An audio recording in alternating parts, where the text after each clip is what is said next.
नमस्कार। दर्शक गणों को मेरा हार्दिक अभिनंदन। जड़ी बूटी द्वारा इलाज रसायनाधिकार भेषजनामा में रसायनाधिकार में बता रहा है कि ताही रसायन जानिए जो विधिवत रस दे, जरा अवस्था जो हरे सकल रोग हरि ले। यह श्रीमान के समक्ष में भेषज रत्नावली है। प्रत्यक्षम किम परमानम, प्रत्यक्ष में परमान की क्या बात, इसलिए मैं भेषज रत्ना से दिखा। देखिए रसायनाधिकार में संस्कृत में है, हिंदी में मैं बता दिया संक्षेप में, पढ़ करके भी सुना देते हैं। जो औषध जरा अर्थात बुढ़प्पा और रोग को नष्ट करने वाली है उसको ही रसायन कहते हैं। युवावस्था के प्रारंभ में अथवा मध्य में बमन और बीतना आदि से शरीर को अच्छे प्रकार शुद्ध करके रासायनिक औषधि का सेवन करें। इसके सेवन से रसायन को सेवन करने से दीर्घायु, स्मृति शक्ति, मेघा, आरोग्यता, तरुणावस्था, प्रभा, वर्ण, स्वर की सुंदरता, उदारता, शरीर और इंद्रियों में बल, वाक्पटुता, वृषता और कांति में लाभ होता है। देह में अस्तित्व, रस और रक्तता आदि उत्तम पदार्थों की जिस उपाय के करने से प्राप्ति हो उसको ही रसायन कहते हैं। ऐसा भेषज रत्नावली बता रहा है। रस और रसायन अर्थात भस्म प्रकरण, लो भस्म, संग भस्म, ये सब को भस्म कहा जाता है। स्वर्ण भस्म, रौप्य भस्म, अभ्रक भस्म, मोती भस्म इत्यादि। रसायन अर्थात जड़ी बूटी। रस और रसायन प्रकरण मिलने से आपके शरीर में जो भी तत्व का कमी के कारण से रोग का उत्पत्ति होता है वह शमन हो जाता है। जैसे किसी को मैं उदाहरण देता हूं, किसी को अगर प्यास लग जाए,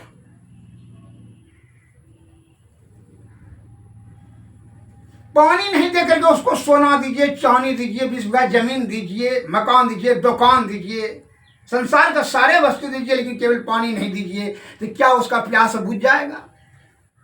नहीं बुझेगा। क्यों?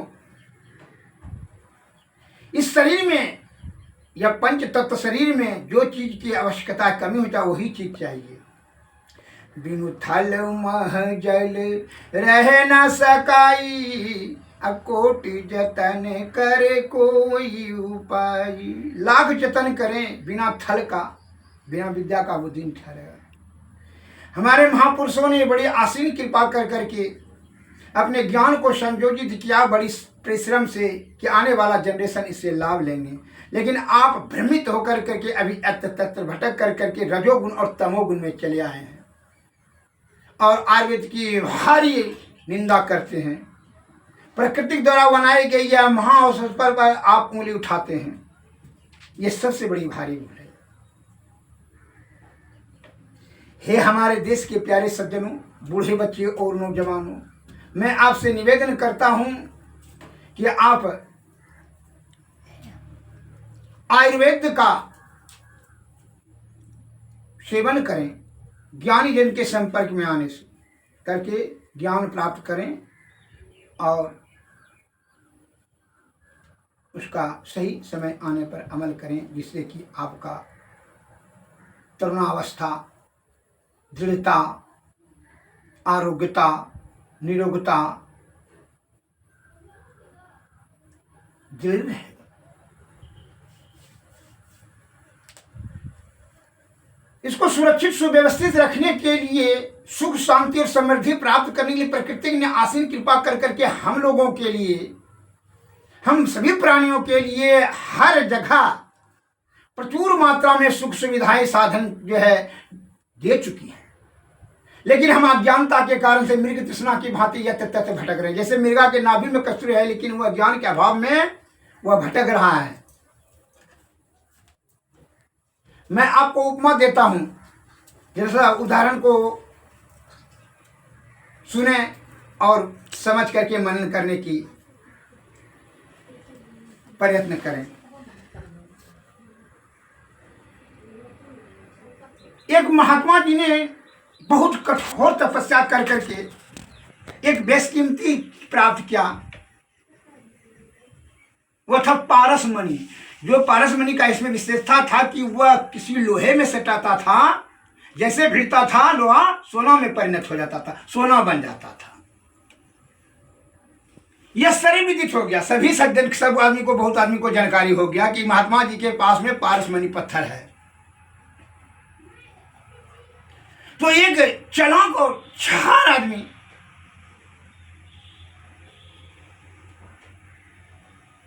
वो क्या क्या कि महात्मा जी से वो पारसमणि पत्थर लेने के लिए बुद्धि लगाया, अपना छल कपट प्रपंच वाला बुद्धि लगाया। उसने जाकर के महात्मा जी का जो है पैर पकड़ के कहता, प्रणाम महात्मा जी, प्रणाम प्रणाम जी, बोलिए, क्योंकि मैं अब आपके साथ में ही भक्ति भजन करना चाहता हूँ, आप हमको शिष्य बना लीजिए, मैं आपको गुरु मानता हूँ। महात्मा जी तो भोले सीधे साधे थे, लेकिन अंतर्ज्ञानी थे। वो जान गए अंतर्दृष्टि से, आत्मज्ञान से जान लिए कि इनके भाव में क्या चल रहा है, इसके मन में क्या विचार उत्पन्न हो। तो महात्मा जी ने कहा ठीक है, कोई दिक्कत नहीं, जब आपका भक्ति भजन करने की इच्छा है तो ठीक है, चलिए कमल और कमंडल उठाओ। कमल कमंडल उठाया महात्मा जी के साथ में, हुआ छार प्रवृत्ति की जो पाखंडी था वह चला। चलते चलते जब शाम हुई तो एक वृक्ष के निकट में आराम करने लगे, खाना पीना खा करके जब बोलते हैं महात्मा जी कि बच्चा सो जाओ, जो कामी है, क्रोधी है, लालची है, लोभी है, उसको जो विषय आसक्त हो गया उसको नींद कहाँ आएगा। और दो चार करवट ऐसे बदलते बदलते 2 घंटा में कहता है कि महात्मा जी अब हमारा नींद पूरा हो गया, अब आप सो जाइए। जब महात्मा जी गहरी निंद्रा में चले गए तब महात्मा जी सो गए। तब गहरी निंद्रा में चले गए तब यह जो क्या करता है, लोभी ने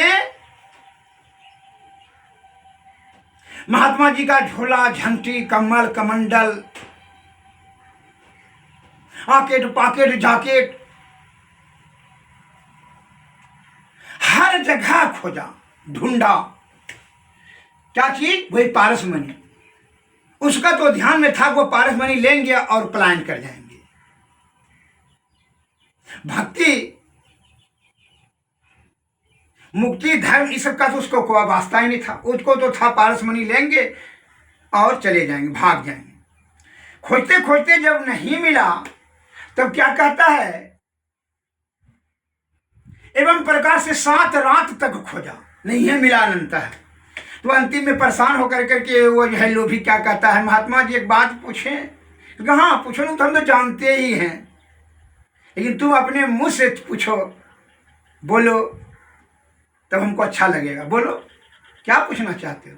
क्योंकि वो जो पारसमणि पत्थर था सुने थे, तो आपके अब 7 रात से हम खोज रहे हैं, तो कहाँ मिलता है, कहाँ पर रखते हैं। तो मतलब तुम भक्ति भेद भजन करने के लिए नहीं आया, तो पारसमणि के लेकर के ही भागना चाह रहा था।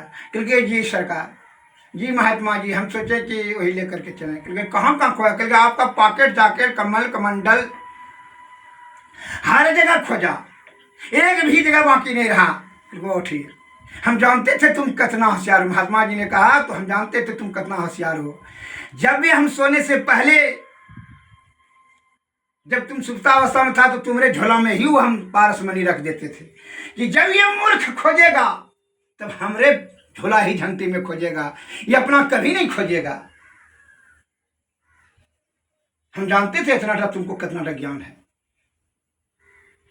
इसलिए सोने से पहले तुम्हारे झोला में रख देते थे और हम सो जाते थे।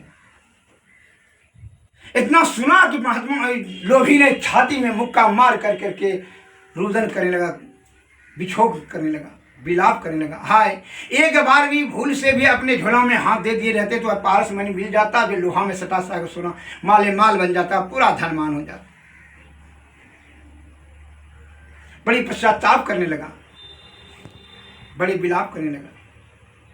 वही गति हमारे भारत के देश के सजी जगह ईश्वर ने, प्रकृति ने अनमोल रतन सब देखिए, भमरैया आंवला हर्रा बैढ़ा गुलती त्रिकोचा बरियारा धूप कटकरेजा इंद्रजो तोरा कुटकी लो भस्म भस्म संग भस्म शोधित पारत, जिसको वृद्ध का कमी है जो पारत, बिना पारा और गंधा खाए वृद्ध का पूर्ति हो सकता है।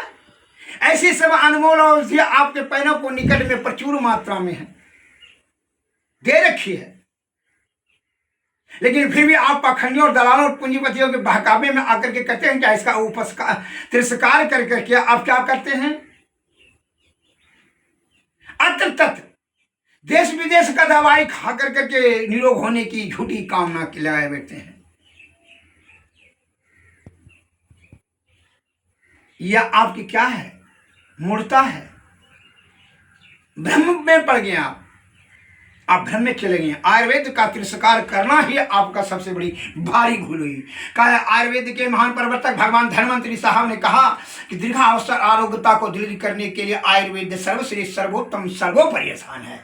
इससे विरक्त होकर के आप अल्पायुवान रोगाग्रस्त शारीरिक दृष्टि से दुर्बल होते चले जाएंगे। आज उसका दुष्परिणाम आपके समक्ष में है।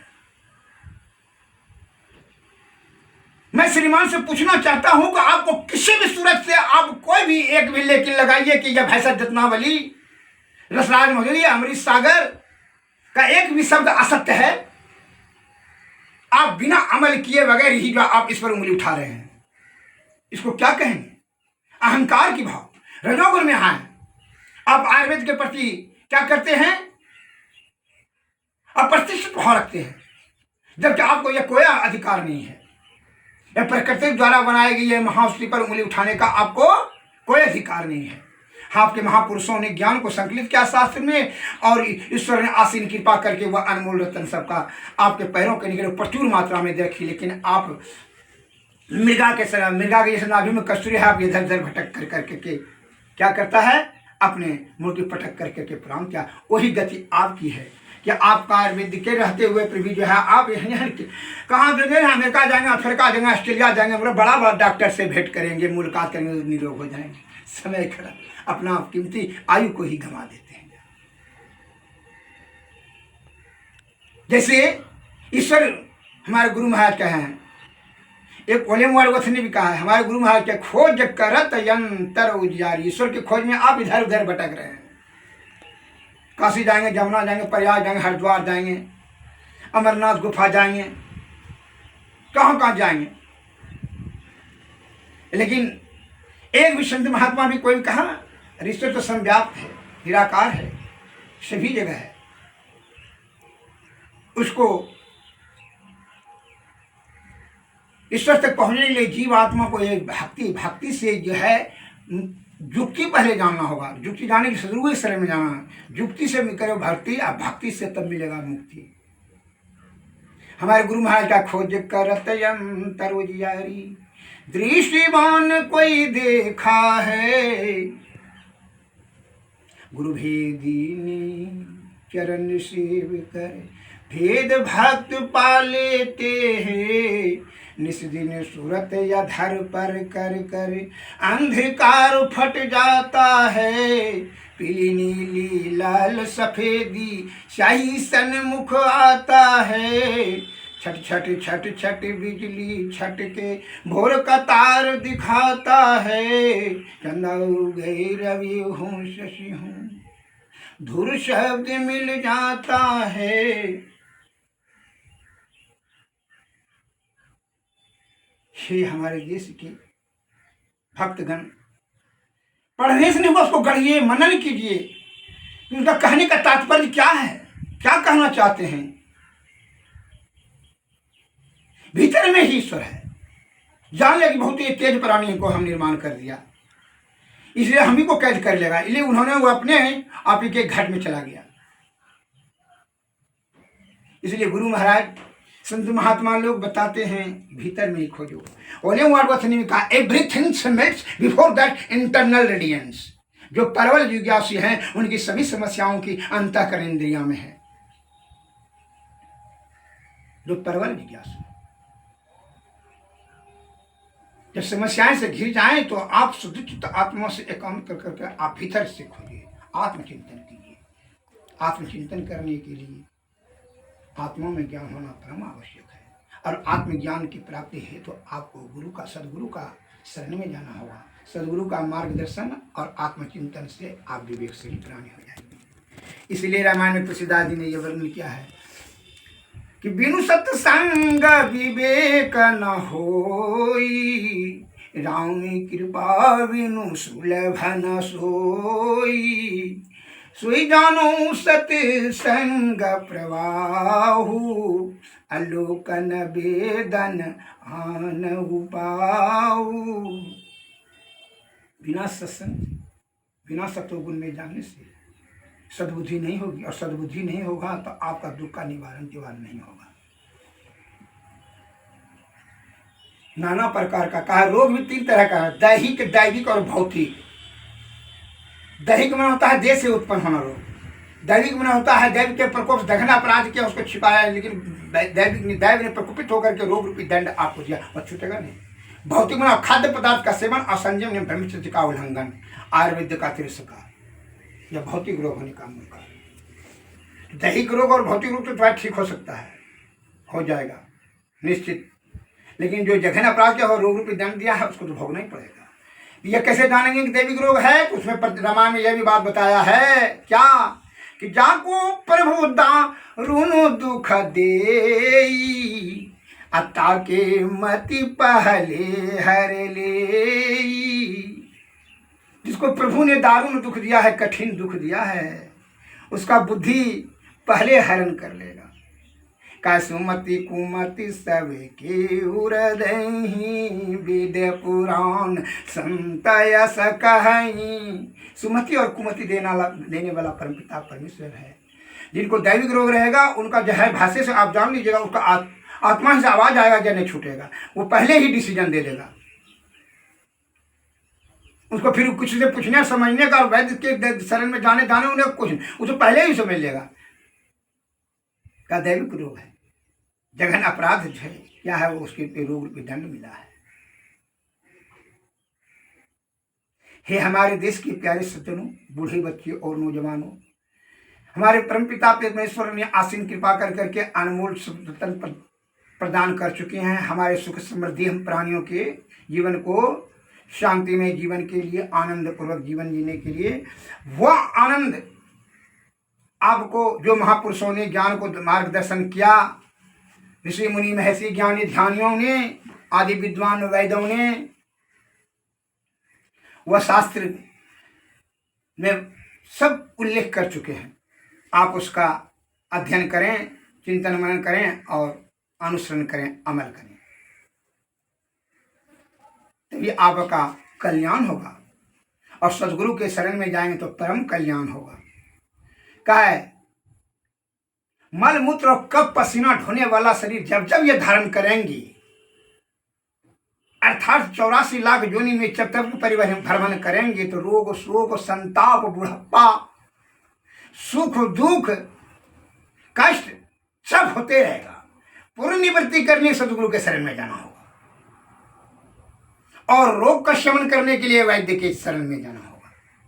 का इसलिए रामायण में तुलसीदास लिखा है कि सदगुरु वैद्य वचन विश्वास, संयम नियम विषय नहीं आशा। अर्थात विषय का नहीं आशा, विषय का परित्याग कर सदगुरु और वैद्य के शरण में जाने से क्या होगा, सदगुरु का शब्द का अमल करने से क्या होता है, ब्रह्म की प्राप्ति।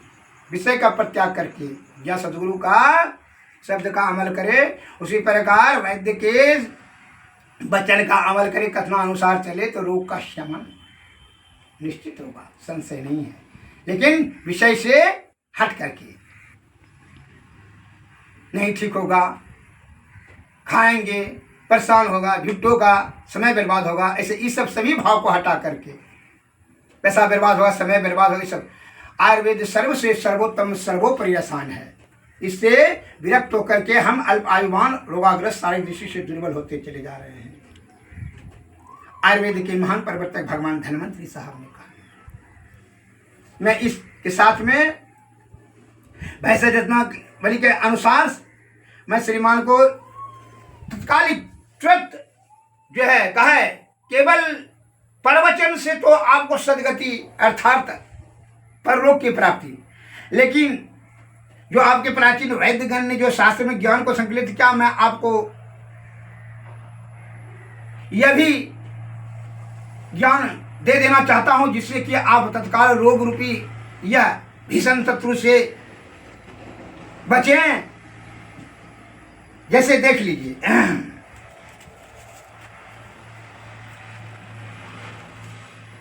भृत पूर्ण चंद्र रस, इधर आइए, इधर दिखाइए, देख लीजिए भैंसा जतनावली में लिखा हुआ है। देख लीजिए भैंसा जतनावली पृष्ठ में लिखा हुआ, लेख देख लीजिए, हर पृष्ठ में भैंसा जतनावली है। यह भैंसा जतनावली है, जीर्ण शीर्ण हो गया है, बहुत दिन का किताब है।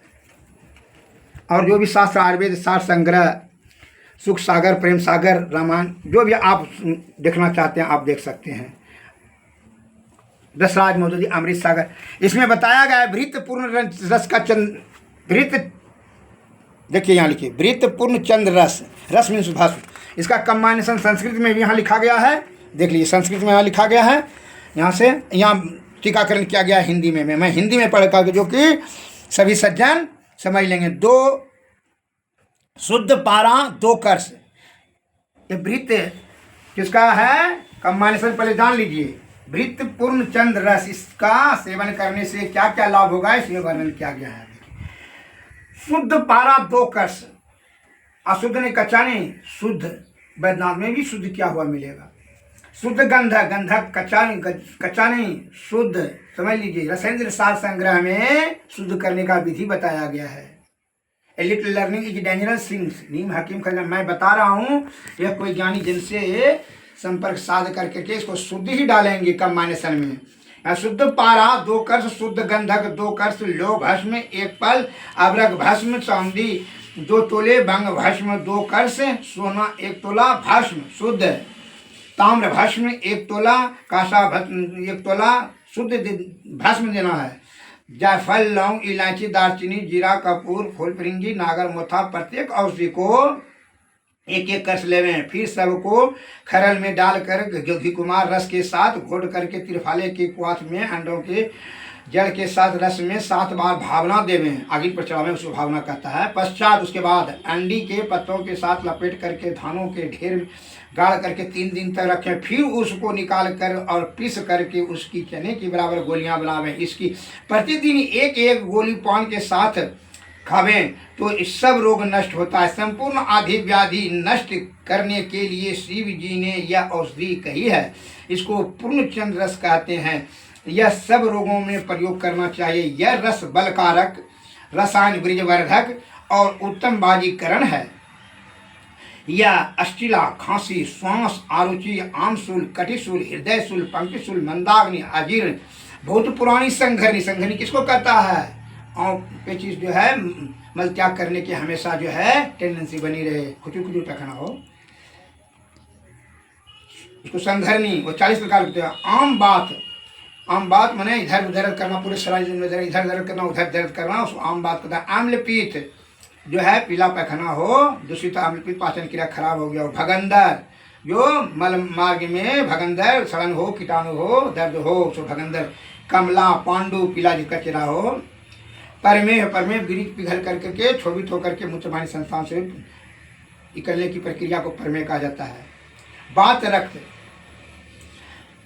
बात रक्त माने रक्त में, खून में अपान वायु कुपित होकर के चला गया हो, जो कड़ करके दर्द हो, रक्त बात रक्त या रक्त बात रहती।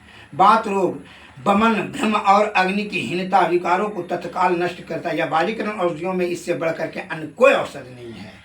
भृत पूर्ण चंद्र रस, इसका सेवन करें, अत्यंत प्रभावशाली महाऔषध है। इसके साथ में आप मकर ध्वज रस भी सेवन करते हैं या बांडी गुटका रस सेवन कर सकते हैं। इसके लिए आपको अगर यदि और विस्तृत रूप से जानकारी प्राप्त करने की कामना है, चेष्टा है, इच्छा है, तो आप हमसे संपर्क साधें। मेरा मोबाइल नंबर 93 34 70 46 25।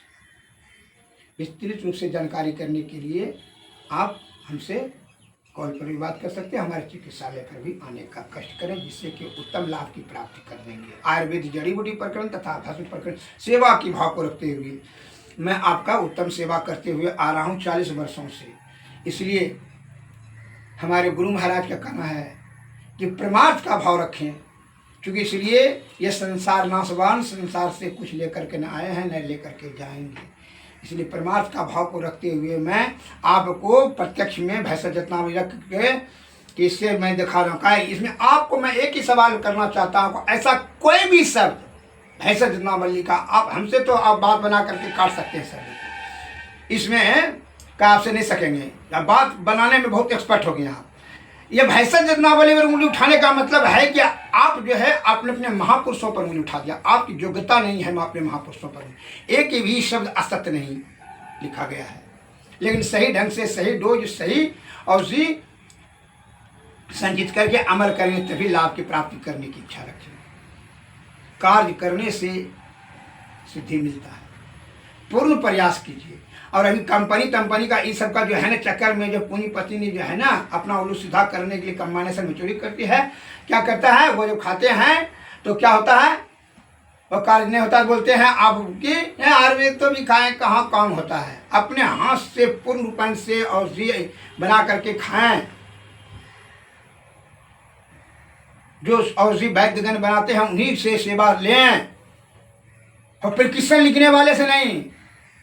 वो दलाली छलाली करने से नहीं होगा, कंपनी का दलाली करने से कार्य सिद्ध नहीं होता है। इसी कारण से आज आयुर्वेद बदनाम हो रही है, भ्रम में डाल दे रहा है आपके मस्तिष्क को। कंबाइनेशन प्रचुर मात्रा में देता ही नहीं है, और जो है आप वो चीज़ को अमल करते हैं, एक दो चार खुराक अमल कर देते हैं, काम नहीं होता है, तो आप जो है क्या सोचते हैं, आपका आदत बन गया है क्विक एक्शन का, बिना परिश्रम का धन की प्राप्ति, बिना परिश्रम का फल की कुचेष्टा। लोभी के भांति यह सब भाव रखने से कार्य सिद्ध नहीं होगा। मैं तो आपको सभी ज्ञान अपना मस्तिष्क उड़ेल देना चाहता हूं, लेकिन क्या करें, बिनु छल मह जल रह न सकाई, कोटि जतन करे कोई उपाय। तो अनंत मैं यह भी प्रार्थना करता हूं आपसे, हे हमारे देश के प्यारे बंधुओं, हम 9वीं क्लास में पढ़े थे संस्कृत में, महानिनो एन गतः सपंथा, महापुरुष जिस रास्ते से जाएं वही रास्ता को जाएं। तब क्या होंगे, दृढ़ता होगा, आरोग्यता होगा, दृढ़ावस्था होगी, प्रबलता होगा, बहुभोजी बने रहेंगे।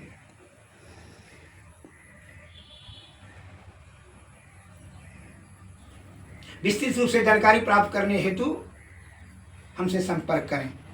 मैं आपके सेवा में 40 वर्षों से निरंतर तत्पर हूँ,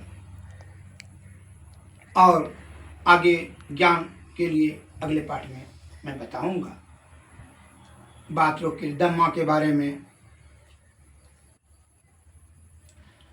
गैस के बारे में, अल्सर के बारे में, इन्फेक्शन के बारे में, हर्निया के बारे में, जिसके बारे में भी आपको पूछने की इच्छा है तो आप हमसे संपर्क कर सकते हैं। जय हिंद, जय भारत, धन्यवाद। लाइक